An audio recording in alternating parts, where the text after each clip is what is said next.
वसुदेव सुतं देवं कंस चाणूरमर्दनं देवकी परमानंदम कृष्णं वंदे जगद्गुरु सिद्ध गोरख शिव गोरख ओम गोरखाय नमः। कृष्णाय वासुदेवाय हरिये परमात्मने प्रणतकल स्नेहाय गोविंदाय नमो नमः। कारचरण कृतम वाक् कायजम कर्म जमवा श्रवण नैनजम वा मानसम वाद प्रहादम विहितम वा सर्वं वेदा तक्षम स्वमे। जय जय प्रणवधे श्री महादेव शंभु त्वमेव माता च पिता त्वमेव बंधुश्च सखा त्वमेव विद्या द्रविणम त्वमेव सर्वं मम देव। आज बाबा गोरखनाथ जी के सनातन गोरख धर्म के इस प्रथम समागम में आप सभी का यहाँ पहुँचने पर मैं हार्दिक स्वागत करता हूँ, हार्दिक अभिनंदन करता हूँ। सनातन गोरख धर्म, जैसे कि आप जानते हैं कि इस विषय के और इस शब्द के बारे में व्याख्या करनी अनिवार्य है। सनातन जो सदा से रहा है, सदा से रहेगा, जिसे न तो कोई मिटा सका है और न कोई जिसे मिटा सकेगा, वो सनातन है। भारतवर्ष का इतिहास ऐसा इतिहास रहा जिसके सनातन धर्म ने पूरे विश्व के अंदर अपना डंका बजाया है। तो मैं आपको ये याद दिलाना चाहता हूं कि आप उस मिट्टी के लाल हो, आप उस भारत भूमि के शेर हो जिसने पूरे विश्व को यह दिखाया है कि भारत विश्व गुरु है। भारत का डंका पूरे विश्व के अंदर बजा है।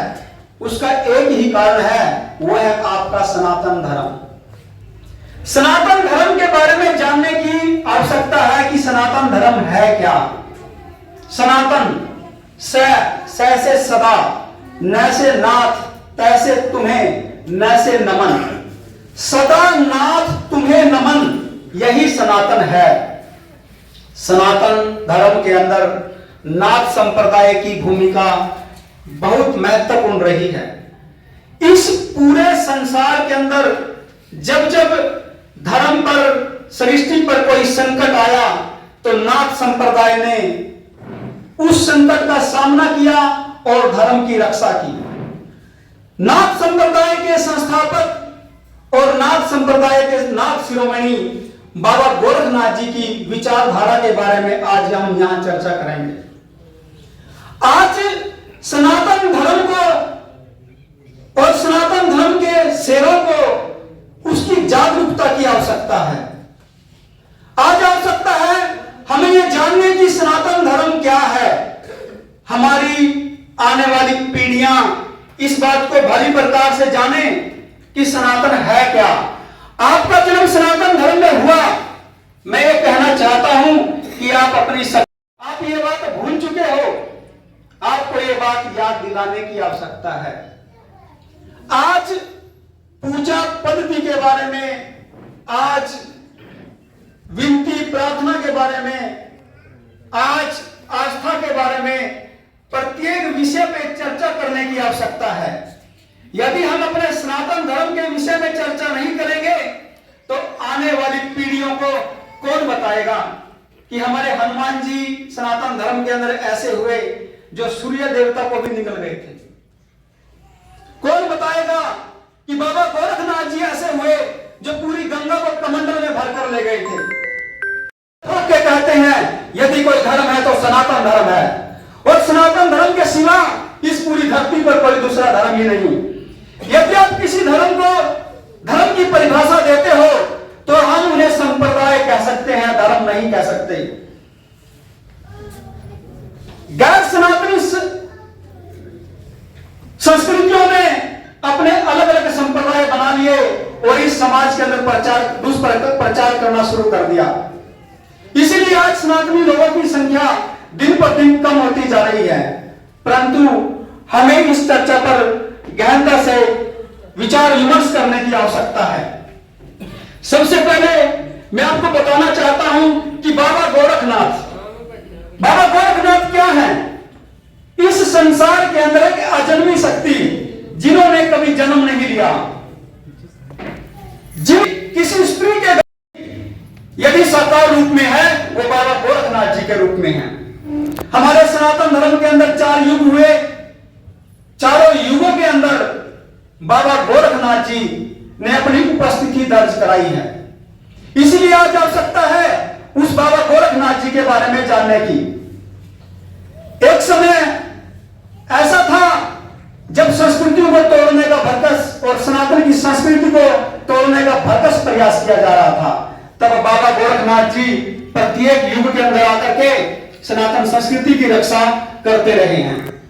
मैं आपको बताना चाहता हूं कि एक छोटा सा दृष्टांत भी मैं आपके सामने रखता हूं कि एक समय में भगवान शिव की तपस्या भस्मासुर नामक राक्षस ने की, और भस्मासुर नामक राक्षस ने जब तपस्या की तो भगवान शिव से भस्म कंगन मांग लिए। भस्म कंगन लेकर के उसे यह वरदान मिला कि मैं जिसके भी सर पर हाथ रख दूं वह भस्म हो जाएगा। तो भगवान शंकर ने उदारता से उसे तथास्तु कहा और उसे वरदान दे दिया। परंतु उस वरदान को पाकर के भस्मासुर के मन में यह विकार पैदा हुआ कि मैं क्यों ना इस भगवान शिव को ही भस्म कर दूं और इस पूरी सृष्टि पर भगवान मैं बन जाऊंगा। इसलिए वो भगवान शिव को भस्म करने के लिए कैलाश पर्वत की तरफ चले। जैसे ही कैलाश पर्वत की तरफ बढ़े तो भगवान विष्णु जी को आप जानते होंगे, जो सृष्टि के पालन करता है, भगवान विष्णु के मन में विचार आया, यदि भगवान शिव को इस भस्मासुर में भस्म कर दिया तो सृष्टि का चक्कर रुक जाएगा।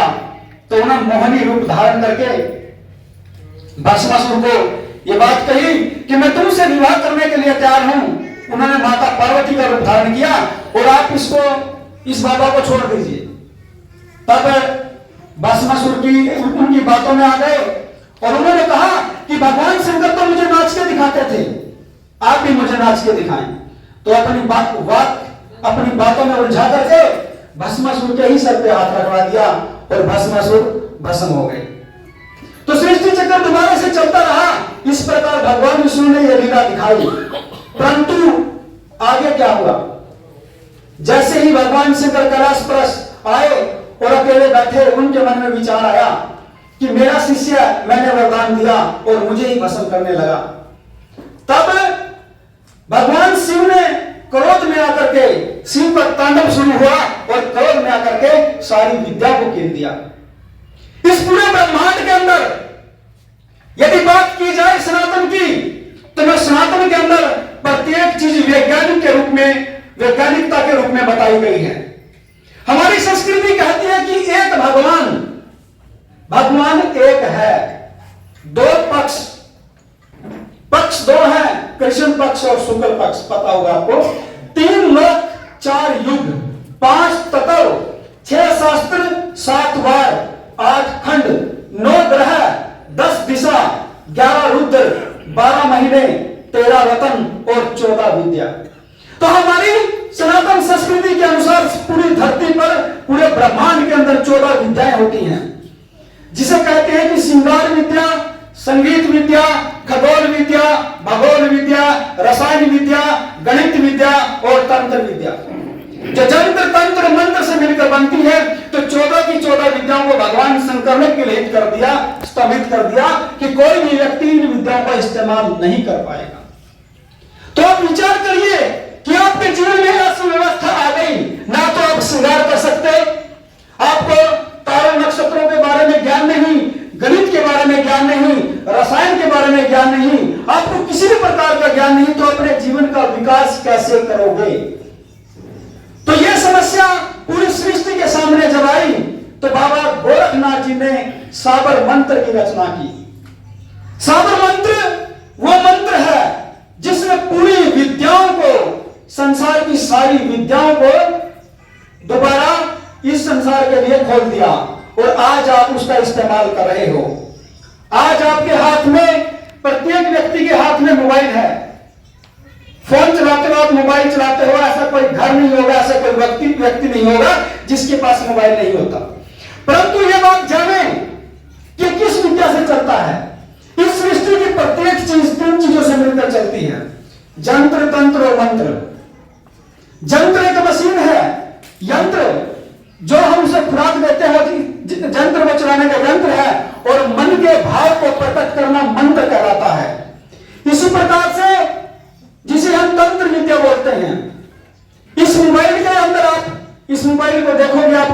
मोबाइल है, इसकी आप बैटरी चार्ज करते हो, रिचार्ज कराते हो, वो यंत्र को चलाने का यंत्र है, ये एक मशीन है।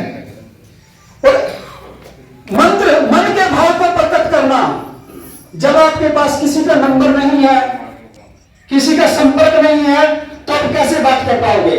यानी आपके पास मंत्र भी होना चाहिए। जब आप किसी का नंबर लगाते हो तो वो फोन मिलता है, चाहे अमेरिका बैठा हो, आपकी बात सुनेगा।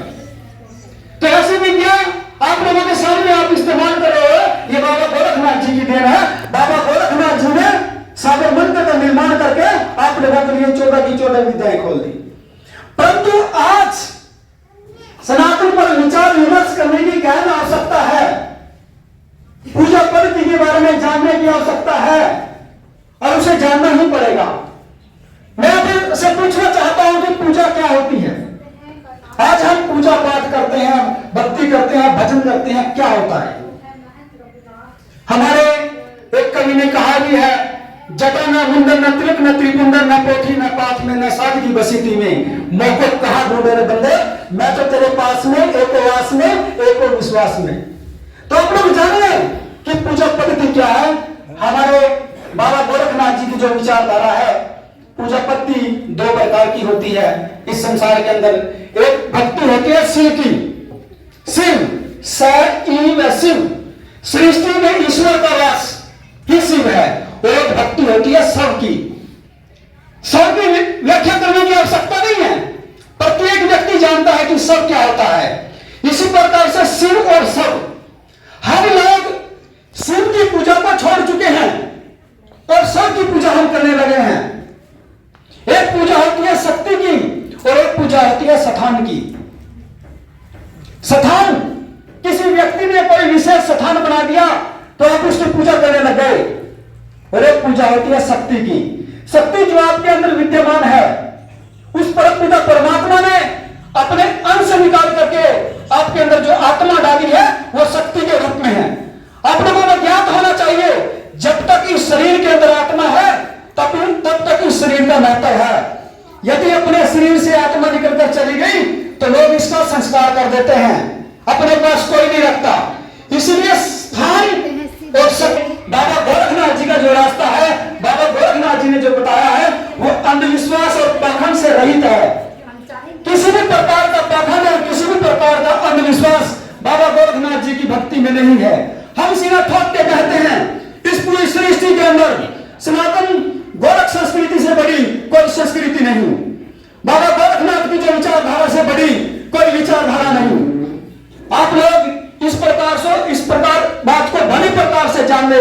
और ये जिम्मेवारी, जब आप लोगों ने सनातन संस्कृति के अंदर जन्म लिया तो ये आप लोगों की जिम्मेवारी बनती है कि हम अपनी संस्कृति के बारे में समझ करके, अपनी संस्कृति के बारे में जान करके अपने आने वाली पीढ़ियों को सनातन धर्म के बारे में बताएं।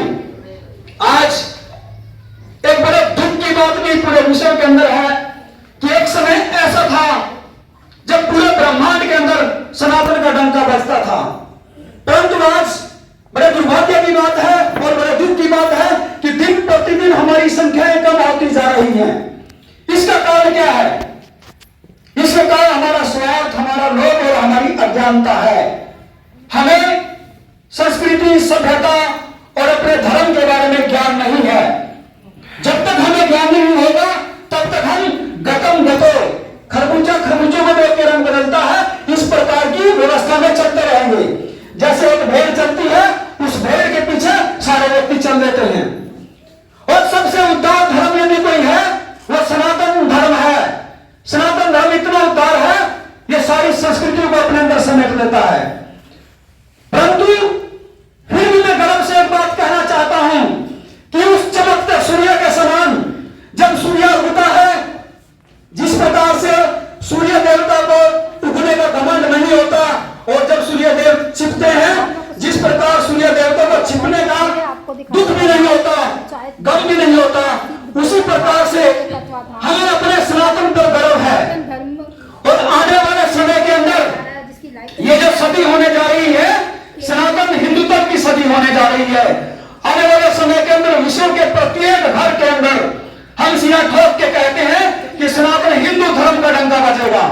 लेकिन जो जब यह आप लोगों का बनता है, इस धरती पर आप लोग आए हो, भगवान ने आपको जीवन दिया, भगवान ने आपको शरीर दिया, आप भगवान की दी हुई हवा से सांस लेते हो और भगवान का दिए हुए अन्न को खाते हो, तो आप लोगों का कर्तव्य बनता है कि अपने धर्म की रक्षा के लिए आप लोग काम करें। यदि आप लोग अपने धर्म की रक्षा के लिए काम नहीं करेंगे तो उस परम पिता परमात्मा के पास जाकर क्या जवाब दोगे? ये बात अपने भली प्रकार से समझ लेनी चाहिए और अपने दिल के अंदर ये बात बिठा लो कि मेरे सनातन धर्म के अंदर मैं अपने सनातन धर्म की रक्षा करूंगा। और इसी विचारधारा को लेकर के अपने समाज के अंदर आप एक प्रण लें कि मैं अपने जीवन के अंदर कम से कम एक व्यक्ति को सनातन गोरख संस्कृति के साथ जोड़ूंगा। यदि आप एक व्यक्ति को सनातन गोरख संस्कृति के साथ जोड़ते हो तो एक दिन समय ऐसा आएगा कि पूरी धरती पर सनातन गोरख संस्कृति का ही डंका बजेगा। आज इस समागम के माध्यम से हम जो बातचीत करने के लिए यहाँ पर आए हैं, अपने घरों से, अपने परिवार से निकल करके एक बात जानने के लिए आए हैं, परंतु थोड़े से दुर्भाग्य की बात क्या है कि जो चीज हमें मुफ्त में मिल जाती है उस चीज की हम कदर नहीं करते। जो हमें मुफ्त में कुदरत ने फ्री में दे दी उस चीज की हम कदर नहीं करते। हमारे पास बहुत सारे व्यक्ति ऐसे आते हैं कि गुरुजी कोई चमत्कार करिए, कोई चमत्कार दिखाइए। आज लोग चमत्कार को नमस्कार करते हैं। कोई ऐसा चमत्कार करिए जिसमें लोग विश्वास करना शुरू करें और चमत्कार करें। परंतु मैं आपको कहना चाहता हूं, आपके जीवन में प्रत्येक दिन चमत्कार होते हैं।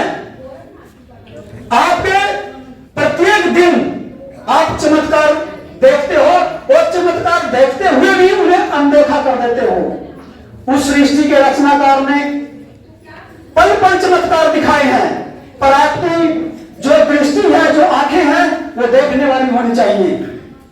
आपका भाव उस बाबा गोरखनाथ में, उस भगवान में होना चाहिए। जब तक आपका भाव नहीं होगा आपको वो चीज दिखाई नहीं देगी। उदाहरण मैं कहना चाहता हूं, जैसे एक गाय होती है, गाय आपने देखा होगा, गाय का छोटा बच्चा होता है जिसको हम, गाय का बच्चा जब होता है वो गाय के पास जाता है और गाय के पास जाकर के गाय से दूध प्राप्त करता है। जब वो गाय के पास जाकर के गाय के से दूध प्राप्त करता है और उसी जगह पर जाकर यदि मोटी मक्खी डांस बैठ जाए, देखा होगा आपने कि मोटी मक्खी होती है जो खून चूसने का काम करती है, उस मक्खी को क्या प्राप्त होता है? वहां से खून प्राप्त होता है और गाय के बच्चे को दूध प्राप्त होता है। क्यों प्राप्त होता है? क्योंकि गाय के बच्चे का जो भाव है गाय से दूध प्राप्त करने का है, और जो मोटी मक्खी घास के रूप में जो होती है उसका जो भाव है वहां से खून प्राप्त करने का है। तो जैसा आपका भाव होगा वैसा ही आपको फल मिलेगा। यह जो आपका शरीर है ये एक डिवाइस है, डिवाइस। भगवान ने इसमें इतनी शक्तियां दी हैं जो आपके मस्तिष्क के अंदर 10 अरब नसें हैं और इतने साल इसमें काम करते हैं।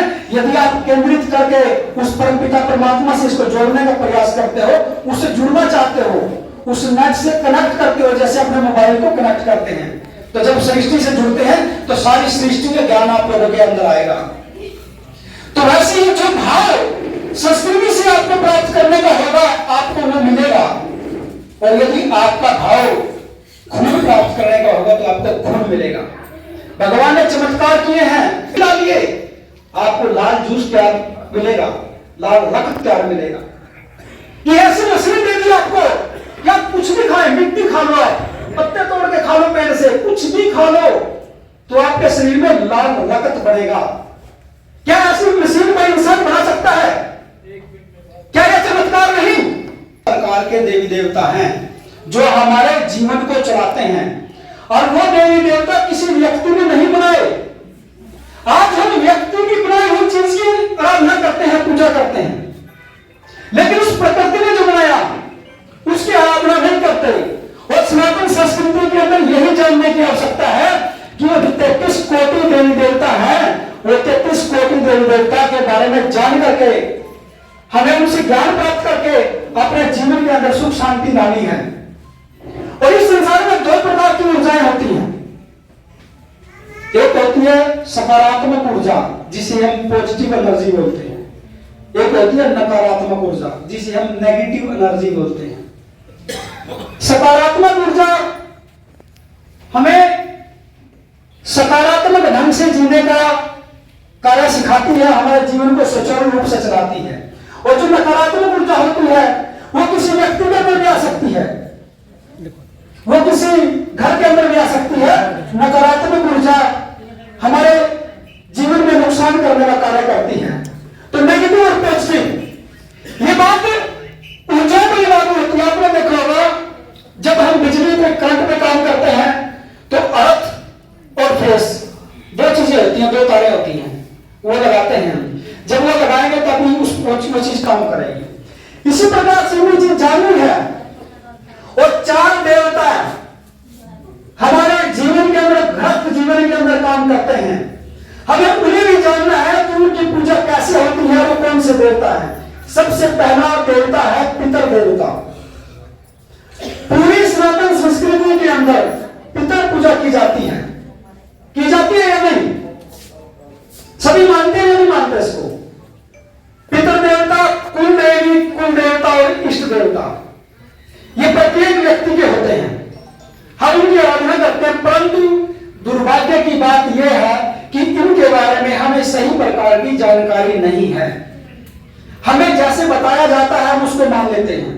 हमारी सनातन संस्कृति के अंदर अंधविश्वास बढ़ाने के लिए इस संस्कृति में बहुत सारी मिलावटें कर दी गई और मिलावट करके हमें हमारे सामने वो पेश किया।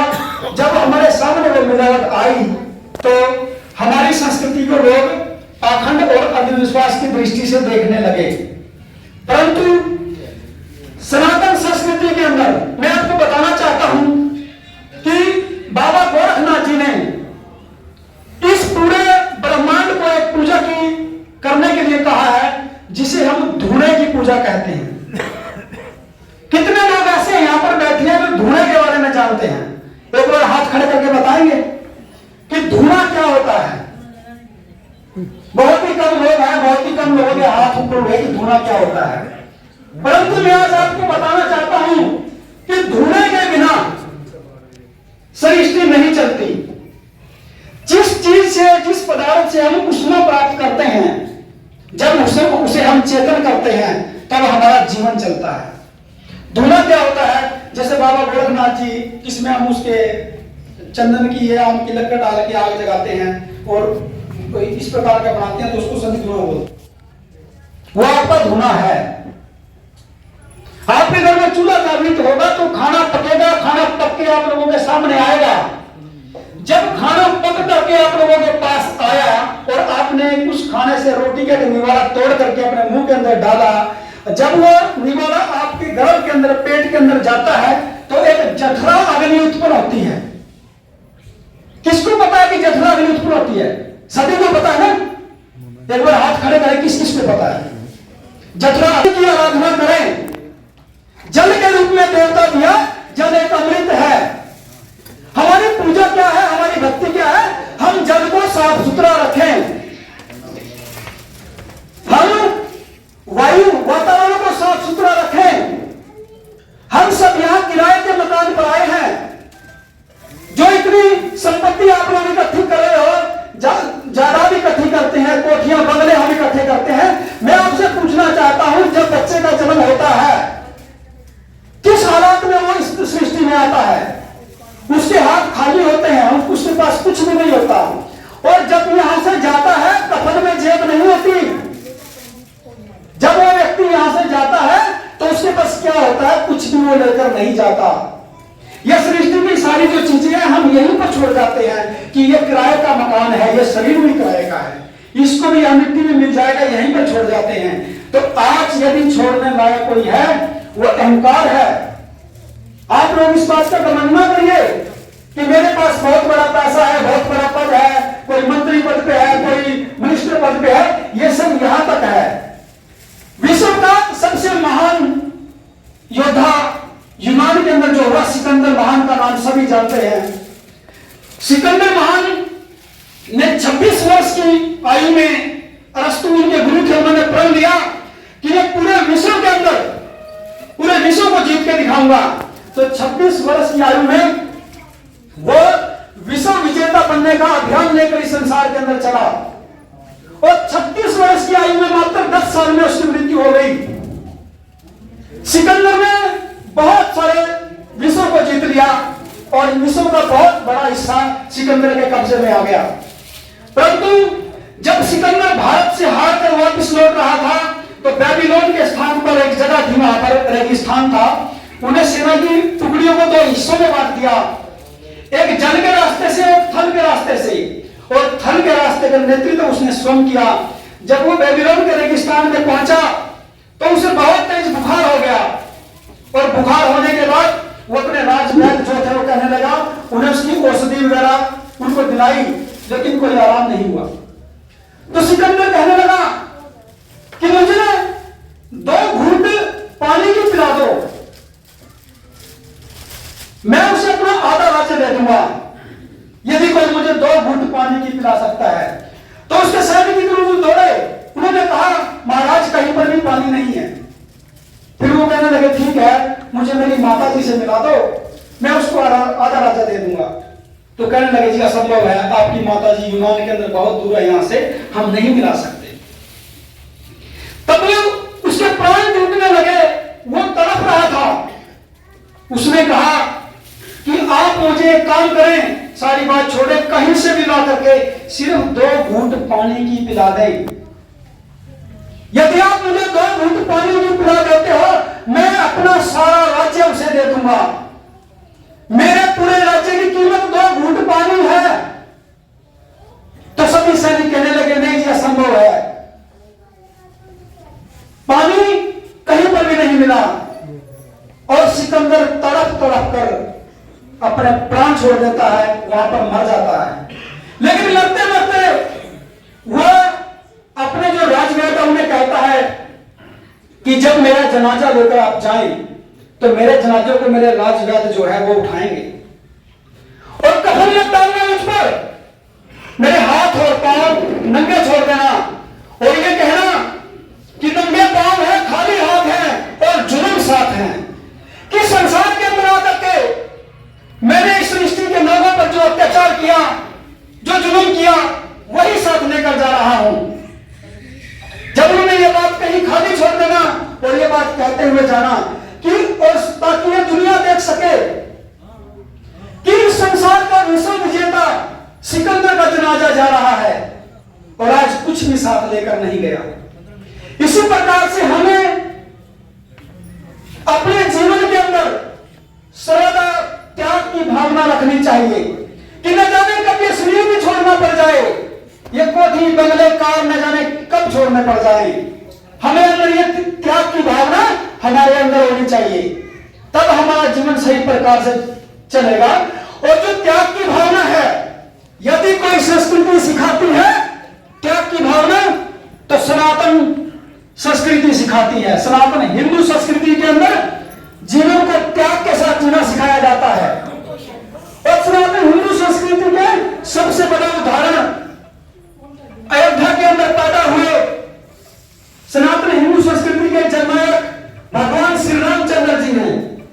आप लोग देखिए, आज हम अपने जीवन के अंदर थोड़ी बहुत संपत्ति के लिए, कुछ जमीनों के लिए हम कितना झगड़ा कर देते हैं, परंतु जब भगवान श्री रामचंद्र को युवराज घोषित किया और सुबह उसको राज तिलक करना था, तो शाम के समय उसे आदेश आता है उसके पिताजी के द्वारा कि तुम्हें 14 वर्ष के लिए वनवास दे दिया गया और कुछ भी आपने यहां से लेकर नहीं जाना, चप्पल भी यहीं छोड़ के जानी है और 14 वर्ष तक तुमने वनवास में व्यतीत करना है। इतना बड़ा साम्राज्य उनके पास था, तो भगवान श्री रामचंद्र ने कहा ये कि ये मेरे पिता का आदेश है और पिता के आदेश के साथ मैं सारे राज्यों को छोड़ता हूं और 14 वर्ष के लिए उन्होंने वनवास स्वीकार किया। इसीलिए आज भगवान श्री रामचंद्र को बड़े सम्मान के साथ याद किया जाता है। आज हम भगवान श्री रामचंद्र को बड़े आदर के साथ याद करते हैं। दूसरे, हमारी सनातन हिंदू संस्कृति के अंदर राजा हरिश्चंद्र जी हुए। दो राजाओं को बड़े सम्मान के साथ याद किया जाता है, राजा रामचंद्र जी और राजा हरिश्चंद्र जी। राजा हरिश्चंद्र जी ने अपने जीवन के अंदर सारा राजपाट त्याग कर दिया और आज उन्हें बड़े सम्मान की दृष्टि से देखा जाता है। चाहे सनातन हिंदू संस्कृति से अलग कोई गैर संस्कृति है, उसके अंदर कभी भी त्याग करना नहीं सिखाया जाता।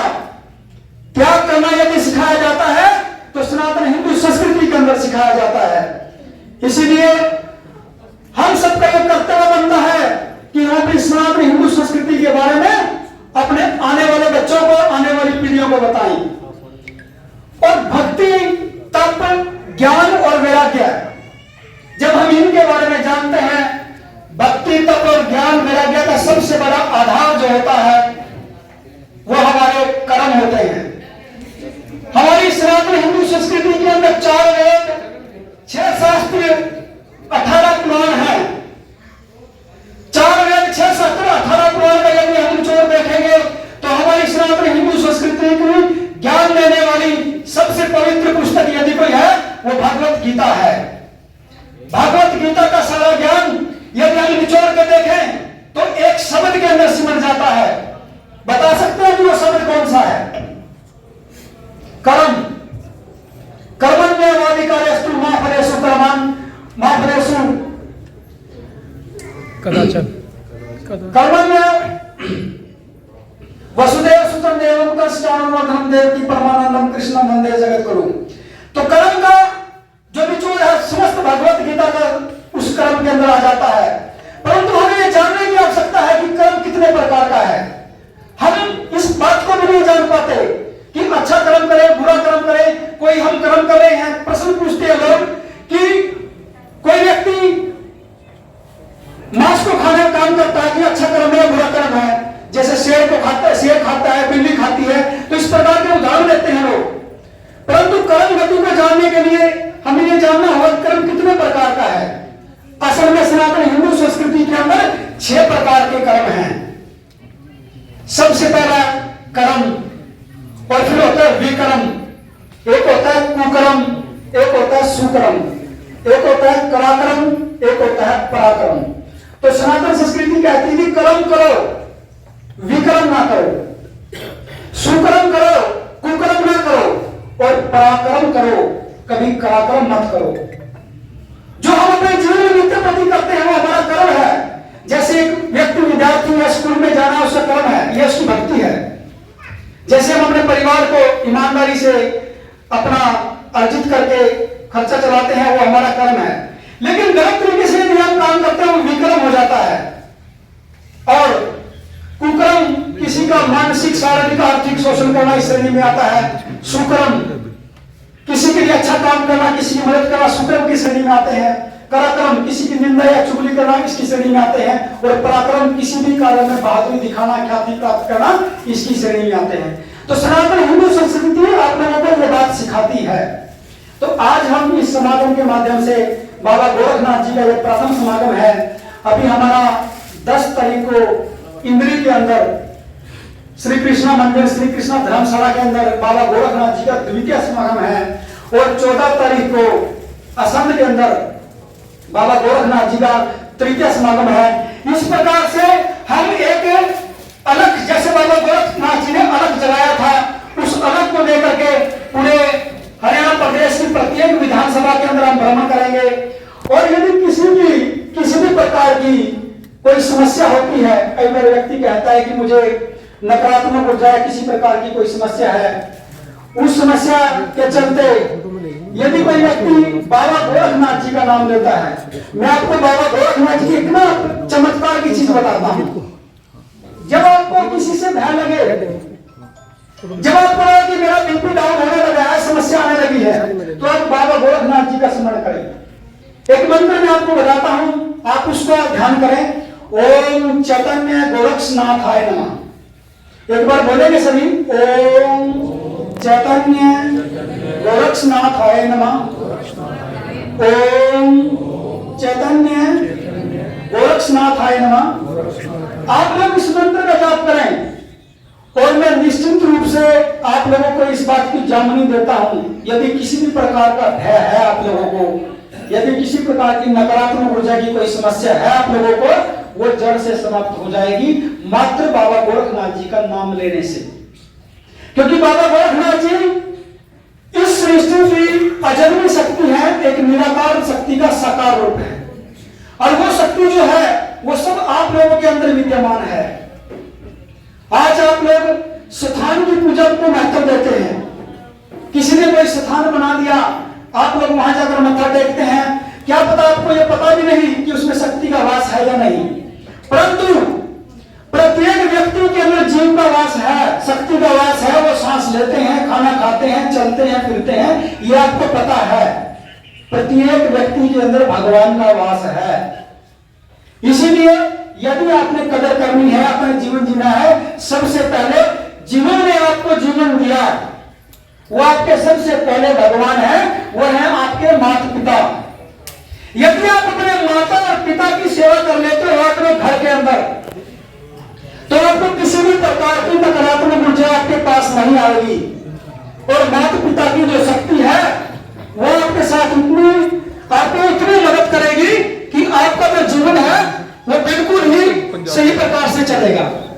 और यदि किसी का माता पिता के साथ झगड़ा होता है, आप ध्यान से सुन मेरी बात, कई बार शिकायतें आती हैं, हमारे पास भी आते हैं कि मेरा माता पिता के साथ झगड़ा होता है, और वो झगड़ा है हमारा काफी बढ़ जाता है। मैं आपको बताऊं कि हमारी सनातन संस्कृति के अंदर आप नोट करें अपने जीवन के अंदर, यदि आपके पिताजी के साथ माता जी के साथ कोई झगड़ा होता है, किसी बात को लेकर तनाव बनता है, 21 दिन के अंदर आप एक तांबे का लोटा लेकर के उसको जल से भर करके सूर्य को अर्पण करें।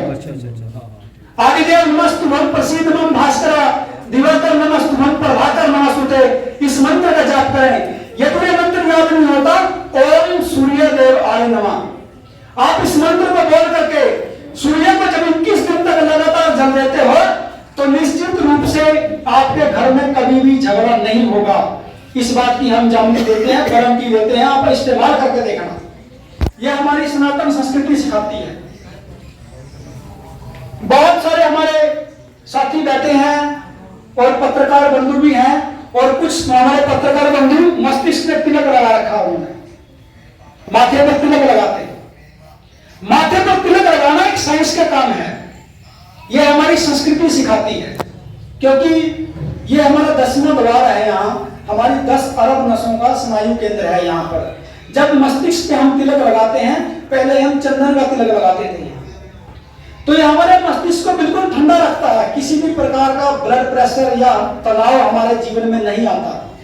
यह हमारी संस्कृति सिखाती है कि माथे पर आप चंदन का लेप करें, चंदन का तिलक लगाएं। और तिलक लगाना एक साइंस के आधार पर है, यह अंधविश्वास नहीं है। यह हमारे बुजुर्गों ने हमें सिखाया। ज्यादा से ज्यादा हम पहले पीपल के पेड़ लगाते थे।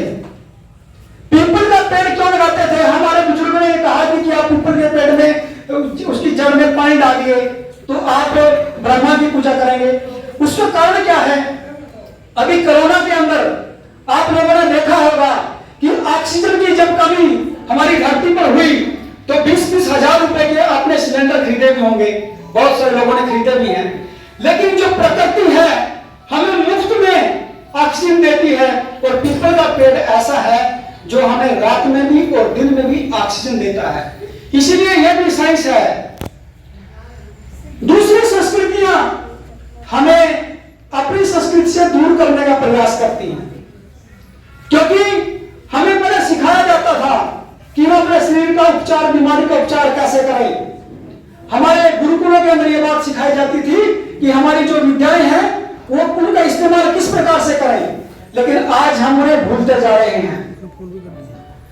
ये सब अपने जीवन के अंदर जब आप लेके आते हो, अपने जीवन के अंदर इसको उतारते हो, तब आप अपने जीवन का विकास कर सकते हो। और जब हम अपने जीवन का विकास करते हैं, हम बात वहीं पर आती है हमारी कि अपने जीवन में सबसे पहले हमें एक चीज पर दृष्टि डालने की आवश्यकता है। आप किसी चीज पर न डालिए, सिर्फ आप अपने कर्म पर दृष्टि डालिए, अपने कर्म पर नजर डालिए कि मेरे कर्म कैसे हैं। और कर्म एक ऐसी शक्ति है, जब आप अपने जीवन के अंदर कर्म करते हैं, ये बड़े से बड़े आपके बड़े से बड़े अपराध को भी से मुक्त कर सकते हैं, आपको बड़े से बड़ी शक्तियां प्राप्त कर सकते हैं आपकी कर्म गति से। मैं छोटा सा दृष्टांत, ज्यादा समय नहीं देंगे आपका, छोटा सा दृष्टांत आप लोगों के सामने रखना चाहता हूं कि एक समय के अंदर एक राजा के दो लड़के थे। बड़े ध्यान से सुनना, यह बात सुनने की है, शायद आपको कहीं और ना मिले। एक राजा के दो लड़के थे। बड़ा लड़का जो धर्मात्मा आदमी था, भगवान की पूजा करता, मंदिर में जाता, जल चढ़ा के आता, गरीबों की सेवा करता था, बड़ा उदार व्यक्ति था। लेकिन जो छोटा लड़का था वह सबसे ज्यादा बुरे काम करता था, गरीबों का सताना, किसी को परेशान करना, मारना, पीटना, शराब पीना, मांस खाना, सारे गलत कर्म करना का उसका कार्य था। राजा का लड़का था, कोई कुछ बोलता नहीं था। तो दोनों लड़के अपना जीवन जी रहे थे। जितनी उनकी प्रजा थी राजा की, सभी ये कहते थे कि राजा का जो बड़ा लड़का है वो देवता है, धर्मात्मा है, और जो धर्मात्मा है वो भगवान का रूप है, आने वाले समय के अंदर ये चक्रवर्ती सम्राट बनेगा। पूरी प्रजा ये बात कहती थी। परंतु जो छोटा लड़का जब छोटे लड़के की तरफ देखते तो ये कहते ये राजा का सबसे ऐसा राज्य के अंदर कैसा कलंक पैदा हो गया। तो इस प्रकार की बातें लोग करते थे। तो राजा को बड़ी चिंता हुई कि मेरे दो बच्चे हैं और दोनों बच्चों का जीवन कैसा है। तो उनको इस बात की बड़ी चिंता हुई। वो चिंता को लेकर के राजा ने राज ज्योतिषियों को बुलाया, बड़े बड़े संत महात्माओं को बुलाया और सभा के अंदर उनको बिठाया और बिठाकर यह कहा कि महाराज मेरे दोनों बच्चों का भविष्य आप बताएं कि मेरे बच्चों का भविष्य क्या है। तब राज ज्योतिषी ने भविष्यवाणी की कि महाराज आज से 6 मास के बाद यानी 6 महीने के बाद जो आपका बड़ा लड़का है वो राजा बनेगा, आपके बड़े लड़के को राजगद्दी मिलेगी। परंतु दुख की बात यह है कि जो आपका छोटा लड़का है आप उसे अपने हाथ से फांसी पर चढ़ाएंगे। आप आदेश करेंगे कि इसी फांसी तोड़ दो, आप ऐसा आदेश करेंगे। तो राजा जब बड़े लड़के की तरफ देखा, राजा बड़ा खुश हुआ कि मेरा बड़ा लड़का धर्मात्मा है। लेकिन जब छोटे लड़के की तरफ देखता तो बड़ा दुखी होता था। परंतु सभा उठ के चली गई, लेकिन इस बात का उन दोनों बच्चों पर बड़ा गहरा प्रभाव पड़ा। जब धर्मात्मा बड़ा लड़का अपने दोस्तों में जाकर बैठा तो उन्होंने कहना शुरू कर दिया कि तू तो राजा बनना है, तू तो राजा है और चक्रवर्ती सम्राट बनेगा, इसीलिए राजा को शराब पीने में बुराई नहीं है, राजा को मीट खाने में बुराई नहीं है। तो सारे गलत काम उनके मित्रों ने धीरे धीरे करके उसको सिखाने शुरू कर दिए। लेकिन छोटे लड़के पर प्रभाव पड़ा कि मैंने अपने जीवन के अंदर कितने अत्याचार किए, कितने बुरे काम किए और कितना पाप किया। अब तो मेरे पास जीने के लिए मात्र 6 महीने हैं और इन 6 महीने में मैं भगवान के पास जाकर के क्या जवाब दूंगा। तो छोटे लड़के ने सारे अच्छे काम करने शुरू कर दिए। सुबह उठता, भगवान के मंदिर में जाता, पूजा पाठ करता, कोई गरीब असहाय लाचार उनको मिल जाता, उनकी मदद करता और वो धर्मात्मा जैसा जीवन जीने लगा। धीरे धीरे करते करते 6 मास बीत गए और 6 मास बीतने के बाद दोनों भाई एक जंगल में शिकार खेलने के लिए गए और बड़े भाई ने छोटे भाई को आदेश किया कि मुझे प्यास लगी है, कहीं से पानी की व्यवस्था करो। और छोटा भाई अपने रथ से, जो उनकी बग्गी थी, रथ था, उनसे नीचे उतरता है और जैसे ही नीचे उतरा तो उसके पांव के अंदर एक मोटी सूल कांटा लग जाता है छोटे भाई के। बड़ा भाई रथ से उतर के पेड़ के पास जाता है। जैसे वो पेड़ के पास गया, उसे सोने के सिक्कों से भरा हुआ एक थैला मिलता है और अचानक इत्तेफाक से जो राज ज्योतिषी था, जंगल में कुटिया थी उसकी, उस कुटिया को वो राज ज्योतिषी भी उस रास्ते से गुजर रहा था। तो बड़े लड़के ने उसको रोक लिया और रोक के वो कहने लगे कि महाराज जीवन में पहली बार आपकी बात झूठी निकली, आपने झूठ बोला है। तो राज ज्योतिषी कहता है कि संत वचन पलटे नहीं, पलट जाए ब्रह्मांड, साधु बोले सहज स्वभाव, साधु का बोला वृथा ना जाए। इसलिए मैंने कोई झूठ नहीं कहा और ना मैं कभी झूठ बोलता हूं। तो कहने लगा महाराज आपने कहा था आज से 6 मास पहले, 6 महीने पहले मुझे राज्य और मेरे छोटे भाई को फांसी लगेगी। ना तो मुझे राज्य मिला और आज वो तारीख भी पूरी हो गई 6 मास की, और ना मेरे भाई को फांसी लगी। आपकी दोनों बातें गलत निकली। तो राज ज्योतिषी कहता है इस संसार के अंदर कर्म हो सकती है जो पूरे सिस्टम को बदल के रख सकती है। आज से 6 मास पहले जो तूने अच्छे कर्म किए थे और इस 6 मास के अंदर जो तुमने बुरे कर्म किए हैं, आपके बुरे कर्मों ने आपके अच्छे कर्मों को ढक लिया। आज आपको राज तिलक होना था, राजगद्दी मिलनी थी, परंतु आज आपको सोने के सिक्कों से भरा यह थैला मिला है। परंतु जो आपका छोटा भाई था, जो पिछले बुरे कर्म थे उनके, और 6 मास के अंदर 6 महीने के अंदर उसने जो अच्छे कर्म किए, उसके बुरे कर्मों को उसके अच्छे कर्मों ने ढक लिया।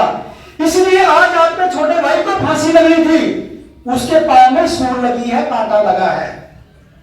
तो इंसान के जो कर्म है वो सूली से सूंड बना देते हैं। इसीलिए हमें प्रत्येक दिन शाम को सोने से पहले उस परमपिता परमात्मा का ध्यान करते हुए, मैं आपको बताऊं कि भगवान 3 समय आप लोगों के पास आते हैं। 3 समय 24 घंटों के अंदर 3 टाइम भगवान आपके पास आते हैं, यह निश्चित सच्चाई है। सबसे पहले जब आप रात को सोते हो, रात को जब आपको नींद आई, मैं पूछना चाहता हूं कोई व्यक्ति ये बता सकता है मैं कितने बजकर कितने मिनट और कितने सेकंड में सोया? कोई नहीं बता सकता। कोई बता सकता है?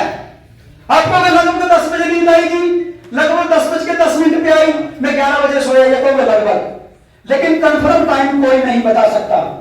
क्योंकि जब नींद आती है ना, भगवान थेपी देकर सुलाते हैं, सो जा बेटा, अब सारा दिन काम करके थक गया होगा, अब तुझे नींद आ गई है। एक सोया इंसान मृत के बराबर होता है। जब एक इंसान सोता है उसे यह नहीं पता होता कि वो कहां पर है, क्या है, उसे कोई सुध नहीं होती। परंतु मैं आपसे पूछना चाहता हूं, ऐसा कौन सा कंप्यूटर उसके पास है, ऐसी कौन सी कंप्यूटर की डिस्क उसके पास लगी है कि जब सुबह उठता है वो बोलता है मेरा नाम शक्ति राणा है, शक्ति सिंह है, और मुझे ये काम करना है, मेरा नाम ये है, मुझे वहां जाना है, मैं पत्रकार हूं, मैं मंत्री हूं, कहां जाना है, कौन याद दिलाता है? यादाश्त कायम कौन रखता है? तो भगवान कहते हैं, वो भगवान उसकी यादाश्त रखते हैं। और एक जब हम खाना खाते हैं, हमें भूख लगती है, हम कहते हैं कि अंदर आग लगी हुई है, आग सी लगी है, भूख की आग। जब आपको भूख लगती है ना, तो आप बेचैन हो जाते हैं कि भूख लगी है, वो जठरा अग्नि है आप लोगों की। तब अहम वैश्वान रो भूतवा प्राणिनाम देवाश्रिता, कि प्राणियों की देह में मैं वैश्वान अग्नि के रूप में आकर उन्हें भूख प्रदान करता हूं। तो भगवान उन्हें भूख प्रदान करते हैं। तो 3 समय भगवान आपके पास आते हैं। तो इसी प्रकार से आप अपने कर्मों पर रात को सोते समय भगवान का से प्रार्थना करें कि इस पूरे दिन भर के अंदर मुझसे कोई गलत कर्म हो गया हो, मैं अज्ञानी हूं, पापी हूं, मैं कुछ नहीं जानता, लेकिन जाने अनजाने में कोई बुरा कर्म मुझसे हो गया हो, हे परमपिता परमात्मा मुझे क्षमा करना और मुझे इतनी सद्बुद्धि देना कि मैं आने वाले समय में कोई गलत काम ना करूं, मेरे इन हाथों से भगवान कोई गलत काम ना कराए। इसीलिए आप सिर्फ अपने कर्मों पर दृष्टि डालें। आप इस संसार की सबसे मूल्यवान चीज हैं। जितने भी चेहरे यहां पर बैठे हुए हैं, मैं आपसे पूछना चाहता हूं, इस पूरे ब्रह्मांड के अंदर जितने भी जीव हैं, जितने भी व्यक्ति हैं, जितने आदमी हैं, औरतें हैं, क्या कोई दूसरा व्यक्ति आपके जैसा है? आप लोग, मैं पूछना चाहता हूं, क्या कोई दूसरा व्यक्ति आपकी शकल का, सूरत का, आपकी सोच का, आपकी समझ का है? इस पूरे ब्रह्मांड के अंदर कोई नहीं है, एकमात्र आप हो, दूसरा कोई आप जैसा नहीं है। तो आप लोग बताया सैसे सदा नैसे नाथ, कैसे तुम्हें नैसे नमन, गोरख। और मैं यहां पर बैठे भाई आदिल राणा जी का भी धन्यवाद करता हूं, अभिनंदन करता हूं कि वो आप लोगों के बीच में आए। और मैं आपको बताना चाहता हूं कि आदिल राणा जी हमारे बहुत ही पुराने साथी, हमारे पीठ से जुड़े हुए हैं, और वो एक अपने जो है मुस्लिम समुदाय से वो संबंध रखते हैं और कितने उदार हैं, वो गोरखनाथ की विचारधारा में विश्वास रखते हैं। मैं आपको बताना चाहता हूं कि सनातन गोरख धर्म